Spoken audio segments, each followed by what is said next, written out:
Good afternoon, and it's good to be back again with you.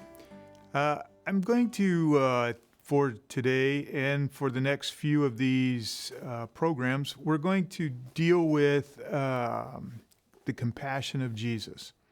Recently, here, as I've looked out over the pandemic and what it has resulted in and the way people are feeling, some of the social unrest that's going on and how people are responding or reacting to that as well, I thought it would be apropos to talk a little bit about Christ's compassion in the midst of all of this. Because he came into a world that was devoid of compassion, devoid of love, devoid of human care for one another, and exhibited what God's love actually means in a situation like that.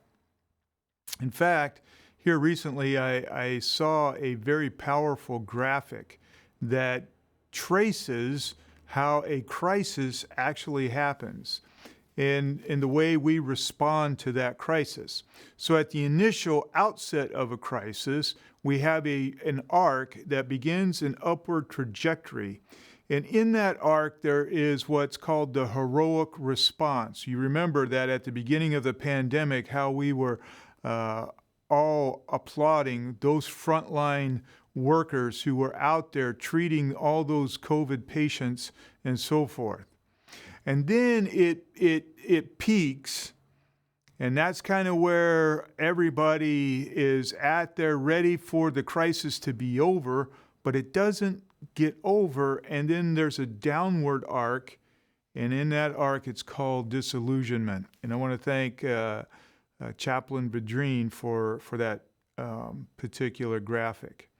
And it's in that disillusionment that I think that we are probably experiencing right now, where people are tired of COVID. We're tired of all the things that we have to do, tired of the routines, tired of the uncertainties that are out there, like how will school open and what will that look like even after September, after October? What will that look like? And it's in this moment of disillusionment that people really are hurting, people are really wondering, people are needing the compassion of Jesus. And that is exactly where he has called for those of us who know him to step in.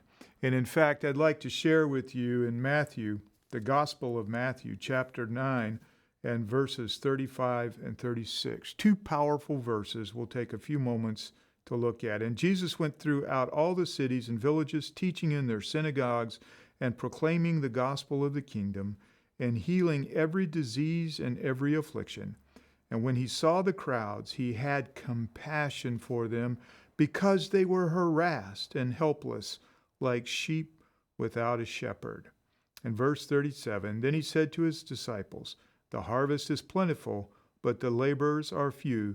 Therefore, pray earnestly to the Lord of the harvest to send out laborers into his harvest.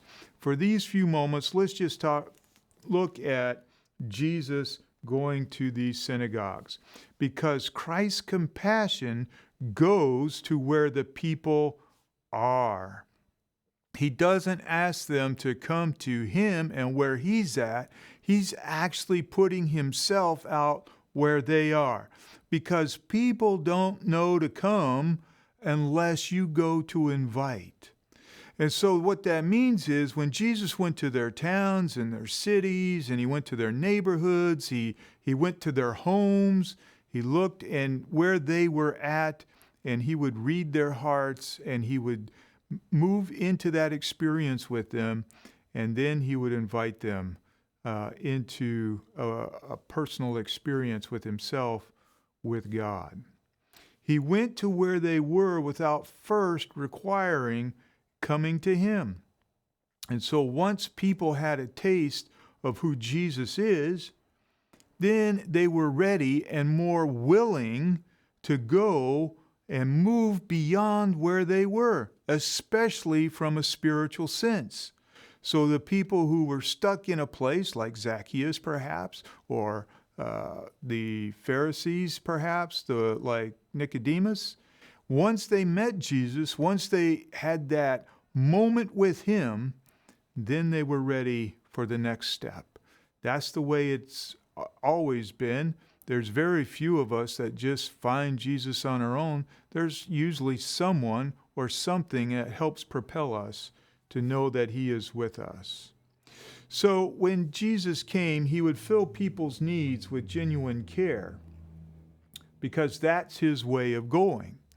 It's not just enough to come along and say, okay, here I am, now what?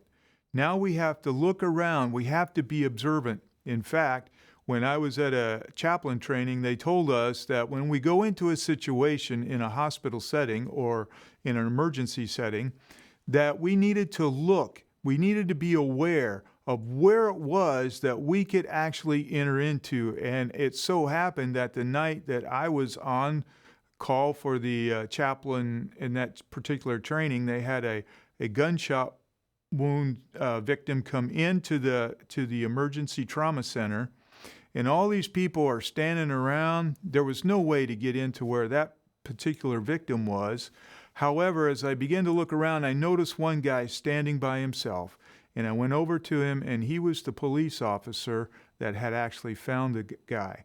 And this police officer unloaded all that emotional stuff that he was carrying from the search, and then from the finding, and then from getting the other emergency responders to him.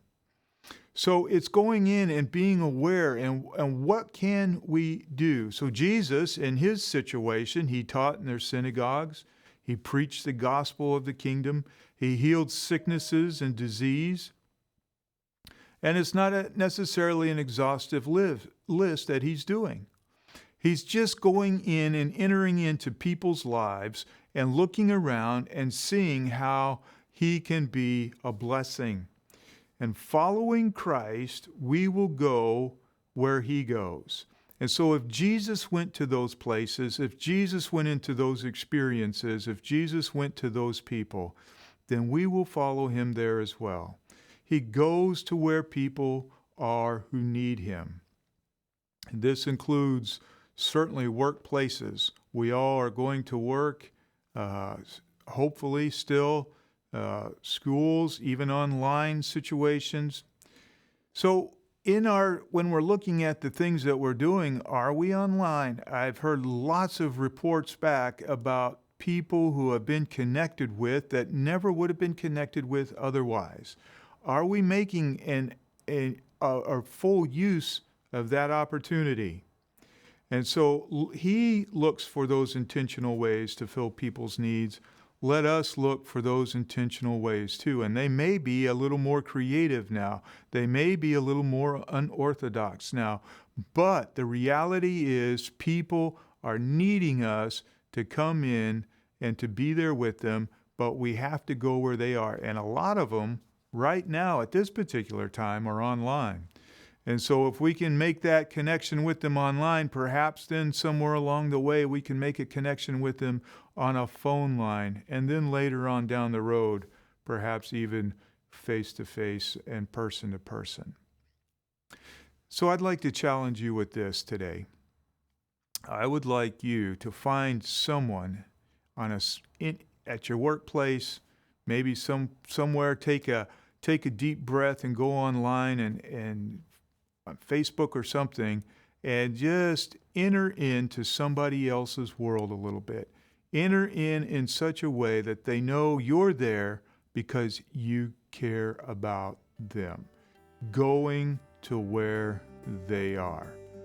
I think if we do that, we'll find not only that we're going to be a blessing to them, but it will also lift our spirits during this time. It will give us a sense of purpose that God has called us for just such a time as this. Have a blessed week. We look forward to the next time we're together.